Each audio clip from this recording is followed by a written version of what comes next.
iyo xeerkii ururada siyaasadda lagu dhisay iyo xeerkii doorashada dowladaha hoose hawl xoog leh ayaa laga qabtay waxaan gacan laga siiyey oo aan uga mahadcelinaynaa beesha caalamka oo hanti badan iyo aqoon iyo juhdi baan nala gelisay aad baan uga mahadcelinaynaa dowladaha caalamka oo gacanta naga siiyey geedi socodkaas ay noogu suura gashay inaanu ka soo gudubno minqaadyadaas qiimaha leh wax noogu hirgaleen ilaahayna soo gaarsiiyeen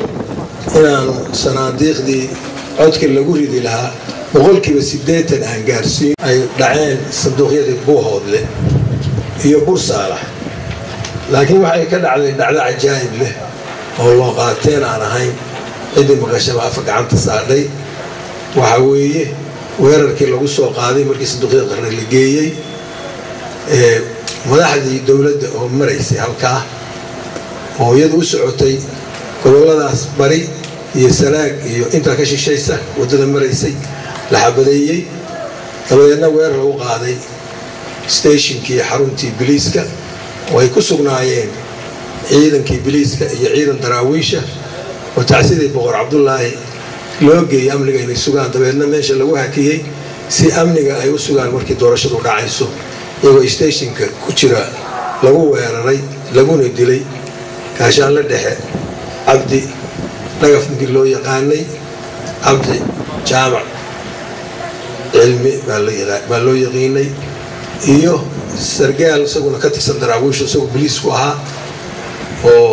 isaga markaas waardeynayay iyo sargaal kale oo sana ciidanka booliiska ka mid ah iyo nin shicib oo suuq lagu dilay isagana xabadii gaareen waxaase nasiib leh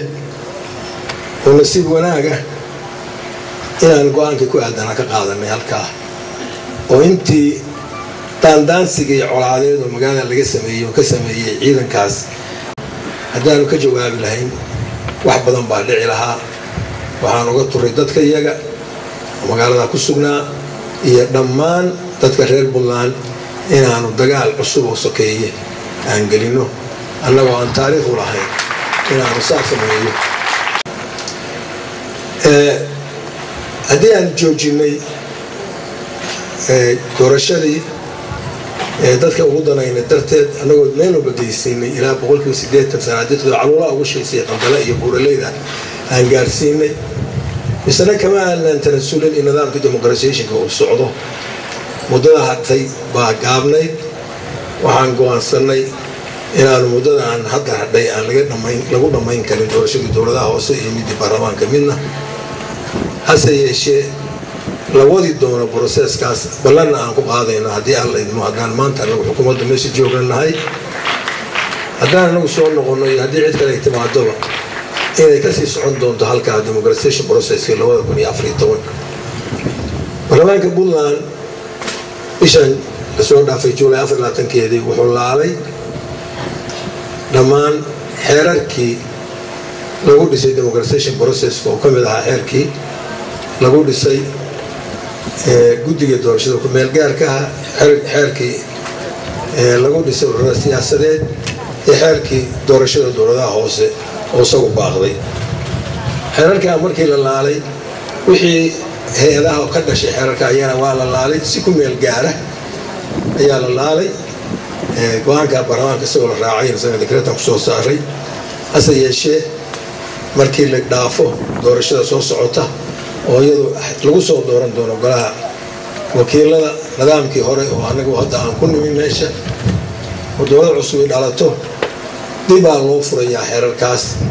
haddii alla idmo dib baa loo dooran doonaa guddi doorasho dib baa xisaabta loo furayaa ciddii awal ama dowdarnimo ama aragti yare uga baaqatay inay xisbi furtaan jaalis baan dib u siinaynaa inay xisaab furtaan haddii ay doonayaan inay ka qayb qaataan nidaamka xisaabta badan oo doorashada adduunka ku dhaqmo oo dadka aan codka lahayn codkooda la baxaan ummad lagu kalsoon yahay dad lagu kalsoon yahay doorta mustaqbalka soo socda haddii ilaahay idmo adduunyadu waa soconaysaa waa dynamic maaha meel fadhida sidaasaan rajaynaynaa sidaasaanu ballan qaadnay sidaasaanu sharciyeynay sidaasaynu ku dhaqmaysaa haddii alla haddii inta aan uga baxo go-aankii aanu qaadanay iyo dariiqa looga noqday iyo ballanqaadka aanu samaynayno iyo wadada furan oo soo socota inta haddaan uga baxo dowladdu wax badan bay qabatay sectoriska kala gedisan oo dowladnimada ammaanka ugu horeeyay ilaa inta xafiiska aan joognay 4 sano iyo 6 bilood iyo ayaamo weeye waa 6 bilood 4 sano iyo 6 bilood waxa weeye amniga dib u hagaajintiisii hagaajintiisii ayaa waxa ugu weyn ahaa maxaa yeelay amni la'aan nidaam ma jirayo adeeg bulsho ma jirayo dhaqaale ma jirayo shaqo ma jirayso xiriir caalami iyo ummaduhu adduunka ayaan kala maarmin oo la macaamilaan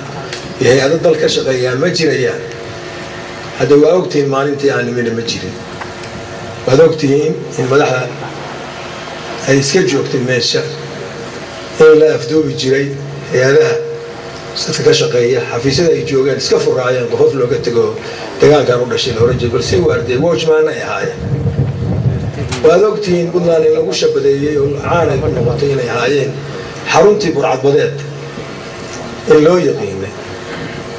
magaalooyinka qaarkood loo yaqiin meeshii ay kaam baqaadeen meelaha ay ka baaheen meelaha burcadbadeed adduunka dhashay la ku shabadeeyay magaceennuna xumaaday aan la ceebownay waad ogtihiin ciidankeennii inuu kala yaacay oo meel lagu kala sheego la waayey iska dalaabay inaan dib u soo ururinay inaan hub iyo agabtoona jirin hadday jireenna waxyaalihii jiray uun gacan unbay dad gaara ugu jireen inta markaa ciidan ahayd gobolka mudug unbaa ku ogaa wax ciidan dowlad sheegta oo yidhaahda hubkii dowladda baanu ciidankii baanu nahay dowladda way jirtaa laakiin dhinacaas barigaas may jirin ciidan goboladan kalena buuhoodle iyo kolley hubbaa jiray waxbaa jiray wixii aanu dib u dhisnay oo amniga aan ku dhisnay oo ahaa agab iyo ciidanba ha iska jirto tabardarri iyo muxuu kala daadsanaan iyo dishibliinkii Soomaalida ciidamadeedu lahaan jireen waayadii hore anagu aan garaadsanay oo isku tollaa ilaa intii dagaalkii Soomaaliya iyo Itoobiya 1977 burburkii ka bilaabmay ciidamada Soomaaliyeed say noqdeen waynu ka warhaynaa ciladaas weli ma bixin way jirtaa maantana weli way jirtaayo waxa loo yaqaano caagli aanu meel ka yimaaqaan raggii hore bixiyay waxaan leeyahay hadda saraakiisha sarsar halkaas soo jeeda generaalada la weydiin lahaa waa noo sii cinayn lahayn laakiin anagu waxaan isaga qaadanay inuu yahay in mushaarkiisana qaatay meeshan aan joogo ama cid kale u qaadato oo iska jira waxaan rajaynaynaa adduunku hal mar ama dhammaystirmee tartiib in wax walba intaa loo socay soo dhammaadaan innagoo uusan dhaqaalaheenu buurayn inaan ammaankeena sugno guud ahaan cidiina ku soo duushay oo dhulka ku milantay oo meel walba oo kunta dhigatay magaalooyinka waaweyn gaar ahaan la dagaalanay jebinay ka adkaanay rag badanna kaga dhintay allah naxariistay xusuus mudan maanta buuraha ka saaray laba hadday soo noqnoqonayaan oo dhibaatada koonfur jirta inaan ka madax bannaanayn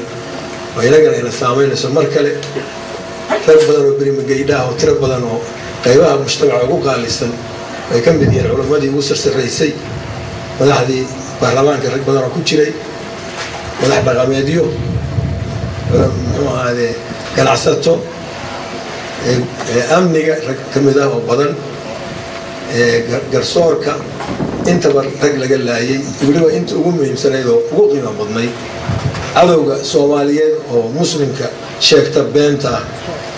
oo aan hataa gaal oran karin shaydaanka odugu oo ah iyo wixii ka sii xun lagu sifayn karo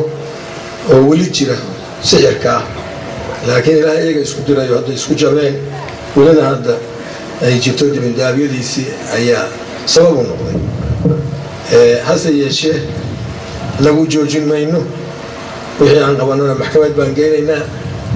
waxay jisaystaan baanu marinaynaa maxkamadda ciidanka ila waa ciidane argagixisaah maxkamad ciidana iyo sharci argagixiso aan u samaynay baa lagu qaadayaa ciddii lagu helona tiirkaa la geynayaa sidii loo geeyey kuwii hore boosaas iyo garowga loo geeyey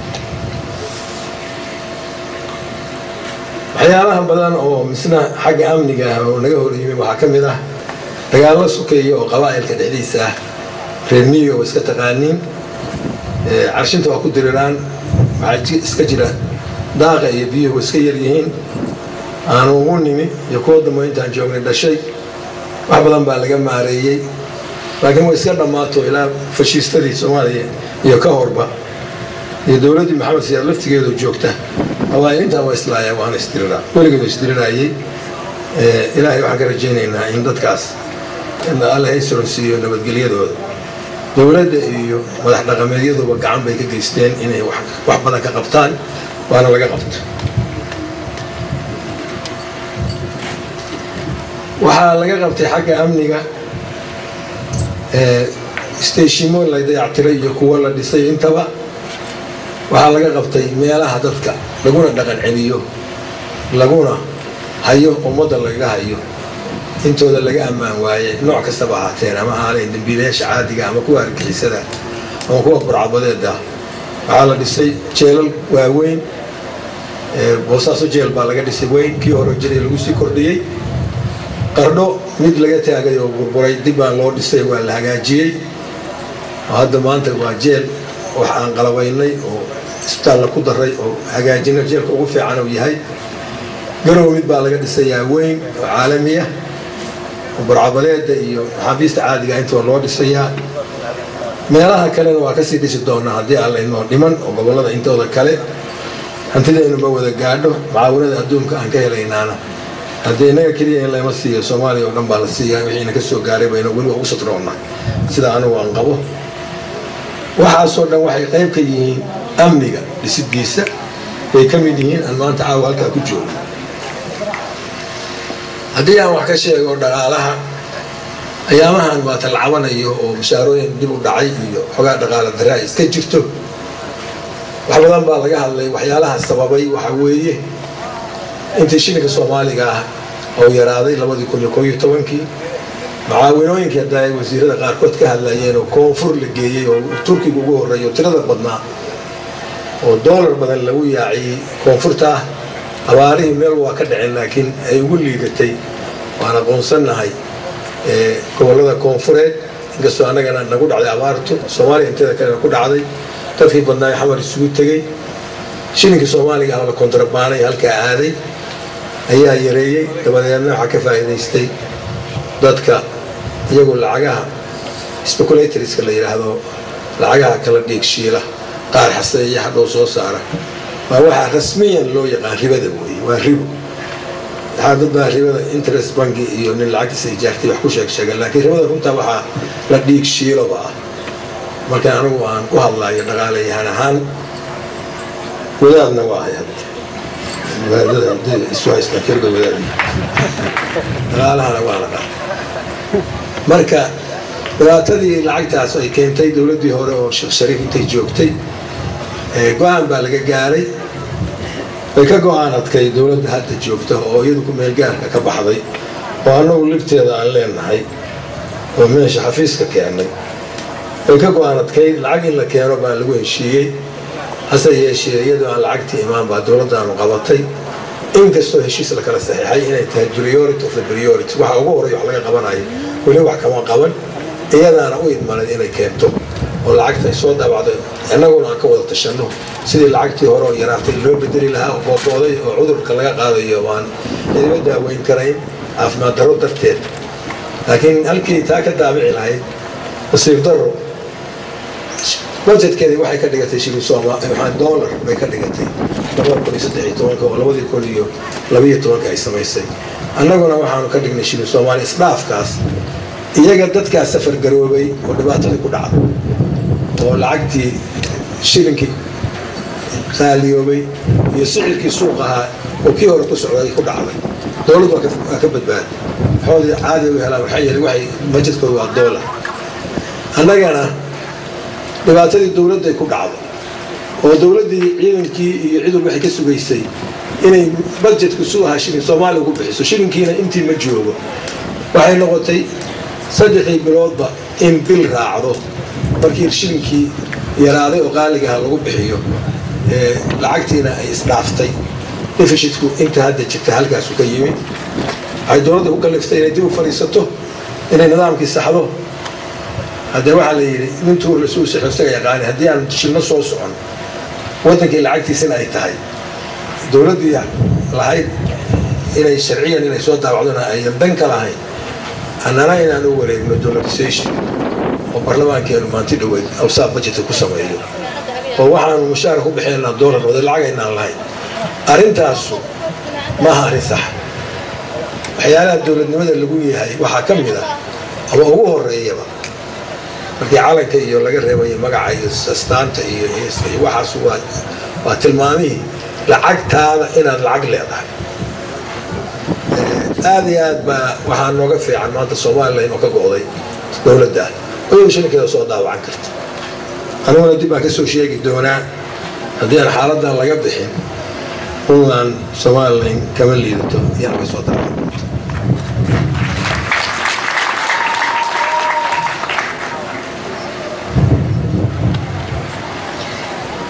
kharashyo badan waa naga baxeen dadaalkii Soomaaliya aan dhisayna dartiis wuxuu ka mid yahay horumarkii aan samaynay waxyaalaha aan samaynay kharash badan ku bixinay shirarka aan ku qaban jiray oo iyagana farqigoodu uu soo taray aad iyo aad baan arintaas u kalsoonay wax kasta naga baxeen haddii aan waxaan haysano iyo waxaan amaahno ku bixino haddii dawladda Soomaaliyeed dal Soomaaliyeed la helayo waxay ka mid tahay arintaas waxa loo yaqaan achievement-kii Puntland ay gaadhay dhismaheeda laftigiisa achievement-ka sida hadda uu ku hadlay gudoomiyaha golaha wakiilada waxa weeye labadii arrimood Puntland loo asasay mid ka mid ahayd waxay ahayd Soomaaliya way kala tagtay in la mideeyo baa loo qaatay nidaamka Puntland loo dhisay Soomaaliya lagu mideyn karin xamar baa waa looga talin jiray waagii Mussolini iyo waagii 10 sano oo ay hayeen dawladdii Talyaaniga oo United Nations ka gacanta ku haysay dhinacan Soomaalidu u badan tahay dhinacaas galbeedna Ingiriis ku hayay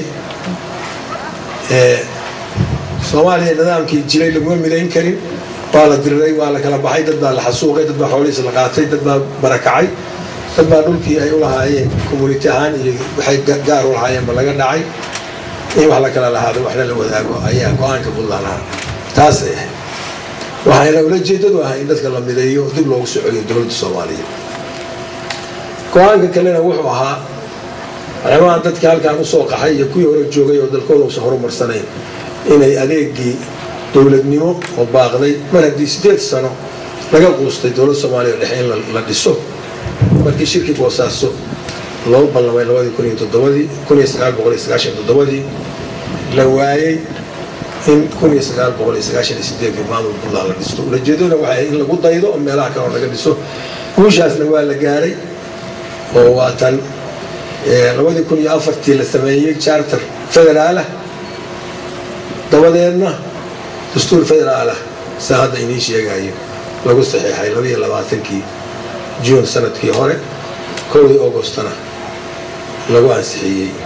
soo ku meel gaara magaalada Muqdisho ujeedooyinkaas waa inta waxqabadka dawladda sektorka amniga hadda inta kaga baxo sektorada loo yaqaano adeega bulshada labadii wasiir oo caafimaadka iyo tacliinta aad uga hadlay iyo gabadha iyo wasaaradda dumarka iyo qoyska wasaaradda kale waa jiraan wasaaradaha dhalinyarada iyo sportiga iyo wasaaradahaas waa badan yihiin arrimaha socialka waa wax tiro badan dacwada koobayo laakiin labada mainka oo nafta taabanayo waa tacliintii waa caafimaadkii si fiican looga hadlay hase yeeshee inta ay ka koobi karaan waqti badan bay u baahnaayeen waa ka qiyaasi ka dhaan wasaar walba inay intaa tahay tii dhaqaalahan aniga ka hadlay waxaan ka hadlayaa oo aniga inii sheegayaa sektorka loo yaqaano livelihoodka ama nolosha xanaanada xoolaha beeraha iyo deegaanku livelihoodka aniga noogu jira hay'ad deegaanka hadduu baaboo nolol ma jirto iyo kalluumaysiga inta wax badan baa laga qabtay waad maqasheen kambeynada tallaalka oo maalin walba laga sheegayo xoolaha iyo meelaha xarumaha oo howlaha laga qabto oo laga dhiso iyo daaweyntooda waad ka wareysaan maalba la sheegayo waxaad ka wareysaan in maalba laga hadlayo oo leeyahay qaboojiyaal baa halkan laga dhisayo meel walba kalluunka iyo khayraadka dabiiciga ah oo badda laga hadlayo waad ka wareyseen hadda magaalada caawa aan joogno Garowe isaga laftigiisaba qaboojiye leh oo isagoo aan bad lahayn si dadku kalluunka u cuno markii hilibku qaaliyo hadda kalluunka waa loo leexday waaga hore waa laga faani jiray qofka kalluunka cuna waagan garaafay gabadhiisa lama guursan jirin hadda si waa la isku laayay marka beera jaalis uu heli wasiirku caawa inuu ka hadlo inaga roob badan ma hayno dhulkeena roob badan kama da'o oo waraabka loo yaqaan xabuubka oo roobka lagu beero gobolada xagaayad ka daado kale maahin wabiyaal joogtaan maahin laakiin waxaan leenahay ila badan oo biyaah oo gobolada bari iyo Nugaal iyo Sool gaar ahaan u badan ayaan leenahay iyo Sanaag dowladda marka la eego oo ay ila biyaah jiraan iyo togag badan baan leenahay iyo durduro wixii ka bixi kara waa qudaar iyo timirta awalba dhulkaan ka bixi jiray caan ku ah inay ka baxdo gobolka bari waliba dhinaca u sii jeeda Arabian Peninsula Gulf ee jira caluula iyo degmooyinka ku hareeran Baargaal inta buurta ka xigta buuraleydaas iyo gobolka Sanaag inta way ka bixi jireen waa la ballaariyay aad baa waxa looga beeray timir gobolada bari Gardafuuy iyo Nugaal qudaartuna gobol waa gaadhay waana la fidinayaa waa gaaraysaa waxa la ogaaday geedka timirta inuu dhulka ku fiican yahay anaguna dibadda ka keenay jiray marka ladayna Soomaaliya intaynu timir beero dhulkii waa boona inaga deganay aynu timirta Soomaaliya ka gadno meelaha xabuubka ka baxo haruurka ka baxay uga bedelanayna hadda ma aqaan haruur badan inuu baxay baa ka bedelayna hadii aan la idmo dhulkii wax ka bixi jireen hadda dagaalada ka socdaan dhinacaas sectorkaas livelihoodka food security wuxuu u baahan yahay mashaariic tiro badan mashaariicdaas xagga deegaanka markii boholaha la awdo iyo xireenno yaryar la sameeyo pilot projects kuwa loo yaqaano la sameeyo oo meelaha la xiri karo togaan Garowe oo kale xiri karo meeshaan malaynaya laakiin kuwa yaryar pilot project la sameeyo ganacsato badan oo isu tagtay way sameyn kartaa inay sameeyaan beera waraab inay sameeyaan oo biyaha tirada badan oo badda galaya toogeena cid ka batay la joojiyo laakiin hanti badan bay u baahan tahay in la geliyo waxaan rajaynaynaa mashruucan hadda la leeyahay waxaa la yidhahdaa new deal oo Brexit la isaga yeelayo haddii aan shuruudiisa ku heshiino inaan ka heli kari doono haddii ilaahay idmo sektorkaas biyo xireenadiisa si cunto loogu beero dalka nolol oo dhan hunguri baa ugu horeeya inaan gacan ka heli doono waana tegaynaa haddii aan shuruudihii aan ku tegi lahayn la buuxiyo haddii kalena si kale aan uga qaybgeli jiray meelaha kale haddii aan intaa ka gudbo kaabayaasha dhaqaalaha oo ogtihiin oo meesha aynu ugu liidano 4 sano barka meesha aan joognay meel aan u tegin male qola aan soo baryin male hataa kuwa aan isleenahay dhaqaaloodu ma xoog badna hataa waa u tagnay yaman baa ka mid ah Ali Saalax xafiiska joogay waa u tagnay ballan wuxuu noo qaaday inuu wadamada carabtu saaxiibka la yahay noola hadlayo anigu saxoolo ma hayo mar baan hataa Qadaafi ag taagnay baadiyo ugu tagnay soo geel la jooga waxaan maqli jiray waxbuu sameeyaa laakiin anigu markaan aragnay uma ekayn wax sameyn karaya markaas xaalkiisa waa soo xumaanay soo wahay waxaan u tagnay wadamo badan islaanigaan la hadalay ballan loo qaaday dowladda Ingiriiskaan u tagnay Kuwait baan isii taagnay أميركا كويت بان هرفريستي الحمد لله رب العالمين واحتر نوغيستي وهذا صدح عرب ميد والبا قرشة أسوة سمية دولة الطليانية هي كويت marka saddex aeroboor baynu dhammaystiran baynu yeelan doonaa dhowaan haddii lahayd haddii Soomaaliya inteeda kale aeroboor ay heshay oo xamar 500 kilomitir kismaayo jirta aeroboor caalami ku yaal Balidoglo 9 u jirta aeroboor ku yaal Baydhabo 200 u jirta aeroboor ku yaal inana waxaanu yeelan doonaa waqtiga dhow soo socda mid daalkacyo ku yaal iyo mid garow ku yaal mid boorso ku yaal kan boorso soo loo horeysiyo oo bisha August la dhijinayo tenderkiisa insha Allah ta'ala si nabadgelyaha wanaagsan buu ku dhamaanayaa haddii wax ka dhimanaadana innaga ku darayna waynu aragnayna wax samayn karo wax isku dari karo inkastoo private sector ku baqayl yahay laakiin dawladda haddii xogaa soo galo wax waa ururin karnaa saaxiibo badanna waa yeelanay haddii wax la bilaabona waa samaynaya mahad gaar aan u celinayaa dawladda Talyaaniga iyo dawladda Kuwait aad baan mahad gaar ugu celinayaa wixii naga dhimanaadana cid kale ka heli doonaa haddii alla idmo saaxiibadoodu waa badan yihiin haddaan arrinta kaabayaasha aeroboorada kaga baxo waxaa jira ceelal badan oo la sameeyey wadooyin badan oo la sameeyey sidaa ka wareysaan wadadaan Talyaanigu dhisay oo markii madaxweyne prime ministerka ahaa Crax ninkii prime ministerka ahaan jirana waxaan isaga aqaanaa Crax highway oo dekada yar oo Boosaaso iyo aeroboorka noo sameeyay wadada noo sameeyay mashaariicdaas way ka badnay labada aeroboor boosi garowga ku jiray isbitaalaha ku jiray wadooyin baa ku jiray laakiin dawladii xamar markay dhacdaan wixii baabay haddii waaga aanu ahaan lahayn dawlad federaal oo gobolkan oo ahaan lahaa dawlad sida hadda Puntland oo kala oo maamulkiisa u gaar ah amnigiisa leeyahay markii xamar ay dhacday tan way jiri lahayd mashaariicdaasna waa dhameystir lahayd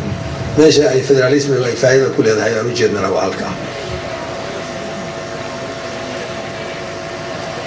dawladda Talyaaniga ahay iyadoo hadda bayada waqtiga dhaqaaleed oo sanad u ficneen sheegata aynu ka warayno Yurub hadda wadamada say kala yihiin abaal weyn bay noo gashay arrintaas saddexda aeroboor bayada lacag dhigtay ceelal badan baa dalka laga sameeyey aanan tirin karin anugu iyo wadooyin kale waxaan mahad u celinaynaa dawladda Mareykanka barnaamijkan USAID ku wado oo duwal taraaga lagu bixiyay 5 degmo oo xeebta ku taala mashaariic iyagu ay doonaan lacag aad u badan ku bixisay markii mashaariicdaas qaybta ay kala doorteen qolo baahideena ay dhamaystirtaan loo kordhin doono mid kale loogu daro sida ballanqaadka iyo gobolada degmooyinka kale oo haray xeebaha oo iyadoo dawladda ay ka jawaabayaan dawladahaas baahida iyo programka dawladda oo ah wadadan dheer wixii dhinacyada ka ahay wax la gaarsiiyo ma ka xumahay goboladan Soomaaliya sanaag inay sida goboladan kale sida ay u helaan mashaariic ay u heleen waa ka xumahay sababtuna waxay ugu tahay waad ogtihiin waxa weeye gacan kale ku jira magaalada qaar baa la haystaa dadkeedana qaar baa xaggaas col ka soo wada markasta taasna insha Allah waa laga guuleysan doonaa si un bay ku dhamaan doontaa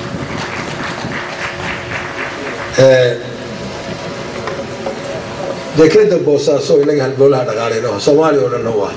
iyo gobolkan Soomaaliya degto oo Itoobiya iyagana dhaqaaleen isaga xiran yahay qayb gobolada Soomaaliya oo dhexe dekadaas waagii la dhisay waxay ahaayeen biyaheedu inta salka hoos u jiro 9 mitir bay ahaayeen ciid baa soo buuxisay 6 bay gaareen dib baan u qodnay waxaan gaarsiinay 9 mitir baan gaarsiinay meeshii maalintii la dhameeyay aan gaarnay baan gaarsiinay waxa kale oo dekadaas laga sameeyay hadda jet dhinaca xagga u jooga kalluunka yimaado meel dooyo ku soo xirtaan oo la dhisayo macaawinada Ingiriiska oo bixiya lagu dhisayo waxa kale oo la dhisayaa magaalada isku xiriir noqotay wadooyin dekada soo gala magaalada dhinacyada soo maro gaadiidka waaweyn kana baxo kala soo galo $2 milyan lagu kharash gareynayo hadda socda waxa kale oo laga dhisayaa waxyaabo dhismayaal badan oo wasaaradda ka mid tahay iyo kuwa kale oo xagga caafimaadka iyo kuwa kale oo taawaro xagga amniga ka shaqeynaya ayaa laga dhisi doonaa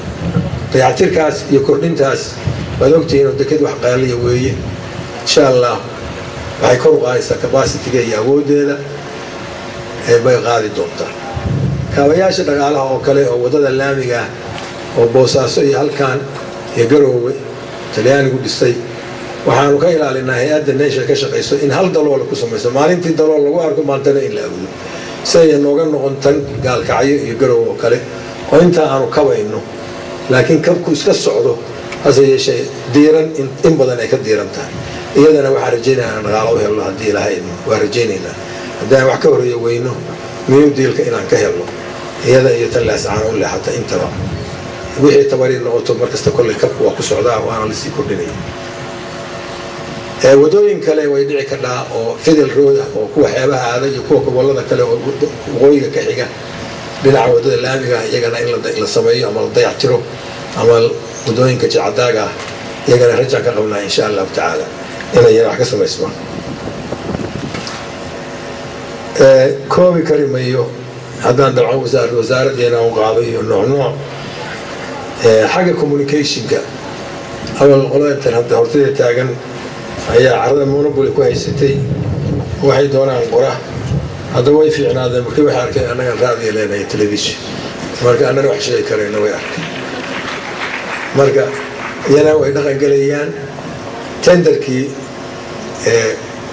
maanta la launch gareeyey televisionka transmitterkiisii weynaa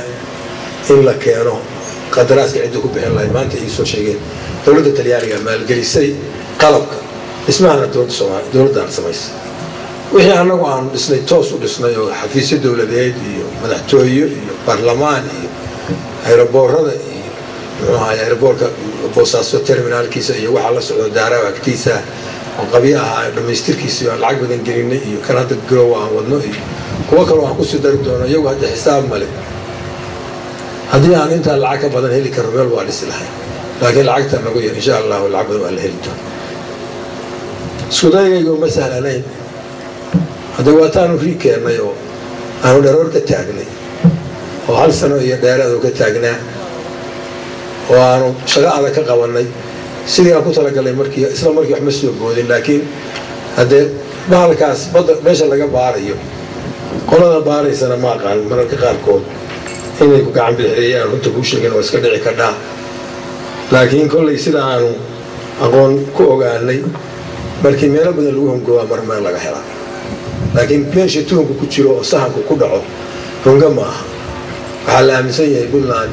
inuu ninka odagahay ka buuxo ayaa la tuunsan yahay insha allah waa la soo saari doonaa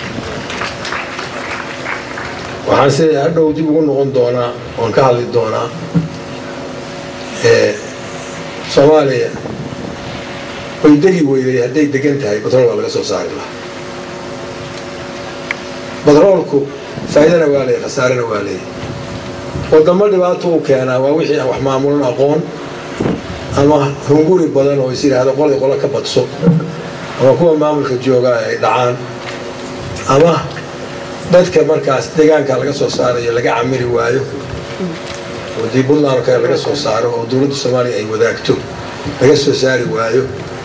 oo ay tirahdaan annagaa wada qaadanayno sidii dowladda markii xamar u jiri jiray oo kale centralized ah meelahaasoo kale adduunkuna uusan nidaamku marka hore lahayn federaal oo ay khayraadka ku qaybsadaan uusan lahayn iyo shuruuc u gaara waa la isku laayaa fidmaa ka dhacda wanaagna waa leeyahay haddii maskax wanaagsan iyo maamul wanaagsan ay gacanta ku dhigaan oo waxna la kala lahaad waxna la wadaago sida imaaraadka oo kale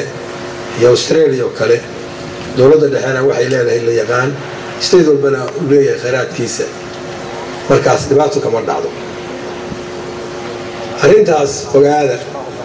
caawa intii dhegaysanaysa ama halkaan fadhida dowladaha caalamka iyaga laftooda waa ogyihiin hungurina kama maqnaa iyadii shirkadahooda inay khayraadkaa yimaadaan laakiin waxaan u sheegayaa awooddiisa waxaa yeelanaya dowladaha federaalka ka mida sida puntland oo kale iyo meelaha kaleo dowlada ka dhashaan ayaa khayraadkaas maamulkiisa awooddiisa yeelanaya wixii laga heshiiyo oo sida dastuurkan ku qoran laga heshiiyo markii la dhammaystiro ayaa markaa meeshii aan batrool lahayn iyo dowladda dhexe qaybtada ka qaadanaysa haddeerna shuruucda degsan oo sharciga kan ku degsan iyo kuwa ku qoran kan waad garanaysaa kitaabkan yarka ah intuba waxay siinayaan awooddeeda dowladda puntland bay siinayaan wixii puntland ku jira lamana oran karo shirkadaha hadda hunguriga soo taagay ha ogaadeen waxaanu kaga maqnay ammaan daro maxaa yeelay waxaanu caddeynay oo tusnay adduunka in ammaan ahaan lagaga shaqayn karo annagoo aan soomaali wax kala cararayn haddii soomaali ay dabacsanta inay heshiiso waxaan maqlayay waan ka arkay lagu soo qoray meelo dhinacaan walaalaheena dariska Soomaaliland deegaamada Puntland meelo ka mid ah shirkada siiyaan haddii arrinta ha ogaadeen ay fidba keenayso deegaamo ay lahayn dad ay dhul ay lahayn nina awood uma siin karo shirkado inay batoonka baaraan kana shaqeeyaan waxaan leenahay nin walba xeradiisa ku ekaado taas waxay xiriir kala leeyahay annagu ma doonayno fidno waxaanu doonaynaa walaaltinimo iyo ammaan iyo daris wanaan in lagu wada noolaado inana uusan nin dhulkiisa haysan inana uusan nin khayraadkiisa u anqaltaagin wixii ku jira ilaah baa og laba dhici ka dhaa meelo kale innagana ka badan inay jiri karaan Soomaaliya ka mid ah laakiin wixii lagu heshiiyo baa lagu heshiinaya laakiin inta ka horeysa nin walba xeradiisa isaga iskale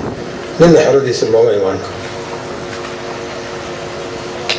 haddii aan halkaa kaga baxo taasna arrimaha federaalka haddaan aado ku celcelintooda waxba tari mayso ragga horena way sheegeen dowladda Soomaaliya hadda jirta halkaan lagu dhisay road mapka bilaarkii innaga aynu martigelinay ayaa ah asaaska sharciga ay ku dhisan tahay laakiin sidii ragga hore sheegay halkan laga sheekaynayay qoladaynu dhisanay maaha qolada meelka joogtaay waa qolo la soo seexiyey meesha waxaa maraya ku yahay dhisnay waa maqan yihiin kuwa kale meeshii aynaan garanayn baan soo seexdaan u maraynay waxyaalo badan oo adduunka sida looga dhaqmo aan ahayn baa ka jira waa marka u horeeye Soomaalidu waxay tiraahdaa gabar meher baa xira laakiin ninka laftigiisa meherku waa xiraa meherkii federaalka waa kaa weeye kaa ninkii ka leexday ma mehersana Puntland iyo dowladda federaalka isuma mehersana haddii kaa laga leexday marka Puntland kanay ku mehersan tahay marka iyadaa isku mehersan arrintaas waa caddaan maanta waxaa taagan barnaamijkan dunidu wado oo dowladahan loo yaqaan fragile states dagaalada sugaya ka soo baxay ama siyaalo kale dhibaato ugu dhacday macaawinada dibudhiska Soomaaliya ay kuwa ugu nugul ka mid tahay dowladaha nugul oo bisha September soo socota 16 process loogu talagalay wufuud badan oo arrinta ka hadlaysan halkan noogu yimaadeen waxa weeye in Soomaaliya dibdhis loo sameeyo dibudhis iyo horumar weeye anaga waxa deyntaana loo dhisay aan dib loo ku repair garaynayo waxa ka jira wadada gaalkacyo iyo ilaa sool madagarowana dhex marta lugaal gurta iyo mudug iyo sool madha tan kala wadaagna wixii kale oo ana gacantayda galay waa dayactiran yihiin oo waan haynaa laakiin waxaan u baahanahay horumar baan u baahanay wax cusub wadooyin cusub aeroboorro cusub dekada cusub warshado biyaha naloo celiyo inaan dhaqaalo helo lacag 1 bilyan lagu bixin doonaa Soomaaliya loo qaybin doonaa Soomaaliya hadda sida wax loogu qaybiyaa 3 zoon baa wax loogu qaybiyaa South Central Puntland and Somaliland hawa kama qabno sida inay sii ahaato ilaa inta nidaamkii lagu heshiiyay dib loogu soo noqonayo oo si wax qayba laakiin waxaan marna yeelay oo wiilkii aan halkaan dadka jooga yeelay oo anigu aan yeelay intaan joogo oo ay tahay ala 10 ka soo baxay cid kale adigu ha ku hadasho oo iyadu wixii iyada hanbaa ka soo hara adiga hal lagu siiyo sida hadda wasiirka sheekaynayo inta la yiraahdo shahaadadii laga aqoonsanaa Suudaan 200 arday Soomaaliya ay jiraan xamar hal la geeyo hal la tasdiiq ma ku sameeyna xamarkeen goormaan joognaa yaa la mooday xagee way xal maraya hadda anagu waxaan walaal halka tasdiiq ha keenay anagu aanu tasdiiqno markay anaga korukum leh anaga imtixaan midaysan leh waxaana marka Maryam Qaasim wasiiradda caafimaadka iyo arrimaha bulshada iyo tacliinta waxaan xusuusnahay markay soo qaaday oo ammaantay nidaamka puntland oo tacliinta in loo dhaaftay baan ognahay madaxweynaha laftigiisaaba qiray halkan soo habeen ka hadlaayay maxaa loogu dhaaray yaa horta isaga agtiisa jooga oo dadka u dhaaftay markii wax wanaagsan sheegaan markaasna haddii la xumeeyo halkaan ugu yeerayna halkaan ha u soo guurto dad badan oo iyada deegaankeedaba halkan degan carruurteedana hala timo cidna martuumaahay naloomana tasdiiqaayo arrintaas waa inay cadda shirka Brussels waan ka wada hadalnay waftigii EU-da ka yimi oo hogaaminayay agaasimihii guud oo Afrika oo ku jiray agaasimihii mashaariicda horumarinta iyo cooperation-ka safiirkii EU Soomaaliya u qaabilsanaa si cad baan ugu sheegnay Brussels ma ka aragtay qiimaynta iyada annagoo status ah oo aan cidin noo hadlayn oo annagu aanu wadano wacyiga 5-year development plan oo shayga 5 sano waxa ku qoran wixii priority of priorities ka soo saarno ayaan la tegaynaa annaga hadlayna cid noo hadlaysa ma jirto haddayaan tahay ma tegayno sida haddayaan ma tegayno ha ogaadeen beesha caalamka caawinta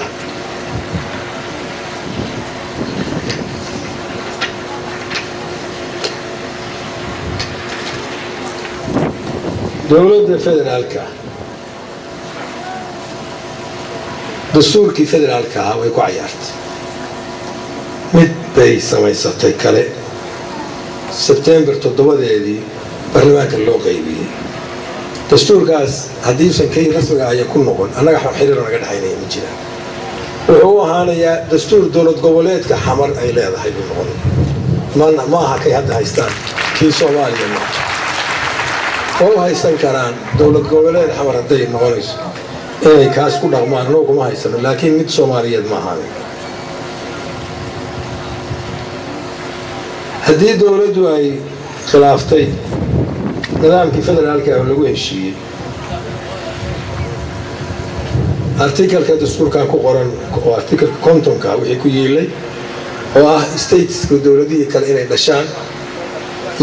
iyagu istoolanayo heshiisa laba gobol wixii ka badan artikelka konton iyo 4 qodob ama artikel wixii lagu yiraahdo oo ah in lagala tashado oo tashi wax ku yeelato dowladda federaalka oo markaa jirtay anaga hadda jirey dabeedna midii kale oo dhalata sida Jubbaland oo kale markii iyana ay dhameystiranto in iyadana lagala tashado tii kale ku xigto iyana lagala tashado haddii intaas suura gali weydo artikelka 200 iyo 201 oo ah dastuurka federaalka dib u noqoshadiisa oo dib loogu noqonayo oo aqalkii sare oo ayagu ka tireen oo ahaa kii halkan garow lagu gaaray oo ahayd inuu dhismo 54 xubnood oo gobol kasta oo goboladii dowladii hore ay ka tagtay 3 xubnood yeesho 5 xubnood oo laga xulay iyo 5 xubnood aqalka hoose laga xulay baarlamaanka xamar jooga iyo dowladaha federaalka ka mid noqonayo iyana mid xubin ku dara oo labada committee loo qaybinayo midna review oo dib u eegay dastuurka midna uu noqonayo mid dusha ka ilaaliyo oversight oo waxay soo jeediyaan ay noqonayaan waxa dhow dowladaha federaalka ah oo la dhisay ay ka tashadaan iyo dowladda dhexe oo laga heshiiyo awoodihiisa loo qaybsan lahaa dastuurka draftkiisa finalka ah dabeedna dadka Soomaaliya loo soo bandhigo si referendum ugu qaadaan dariiqii la jireeyay haddii laga leexdo ama laga leexday annaga iyagu haddii dadka iskama sukayno haraga jooga iyo dhawaaga hawdka ciyaayay nidaamkaasna waa laga leexday waxa idin ku daliila waxa baarlamaanka loogu yeeray shir aan caadi ahayn la horgeeyay xeer ka hadlaya in gobolada loo sameeyo komisaariyo commission district commissioners iyo governors oo dowladda dhexe magacaawdo dastuurka kuma qoran kaas waxay ahayd dowladdu inay facilitate garayso ama dedejiso inay dhashaan maamuladii kale dabeedna maamulka federaalka sida Jubbaland oo kale iyo kuwii kale oo la filayay iyagu markaas ay gobornatooriyaasha gobolada hoos imaanaya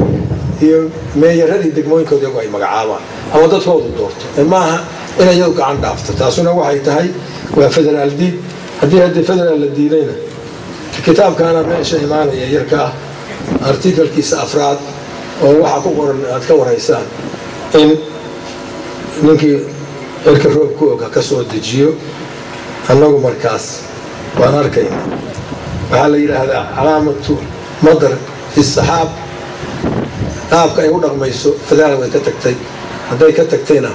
hadda dawladdu cid ka wakiila maaha anaga nagama wakiila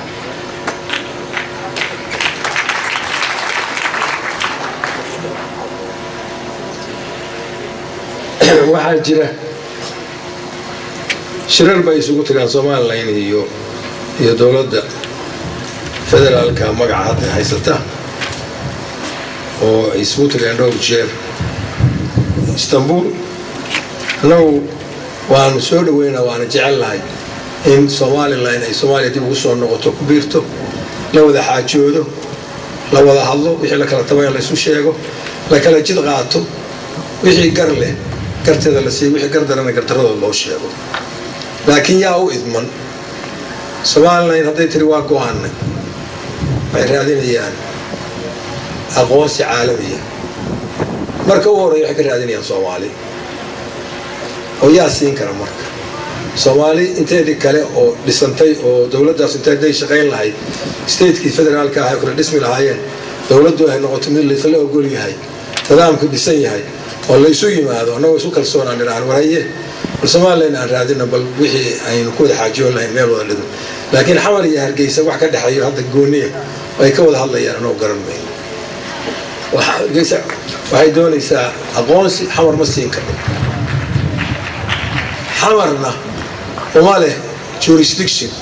awood uma leh inay wax u ogolaato iyo inay wax ka qabsato iskuba dhaqan maaha annaga waxna isku haysana waxna isaga mid ah annaga yahay inaan isku hormarno wada hadalna waa leenahay waa socdaa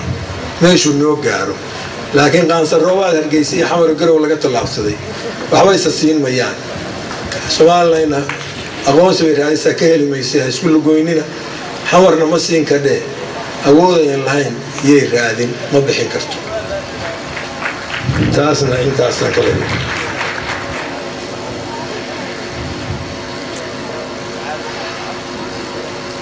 intaas oo dhan haddii aan isku soo dardaro dhamaystirku waxa weeye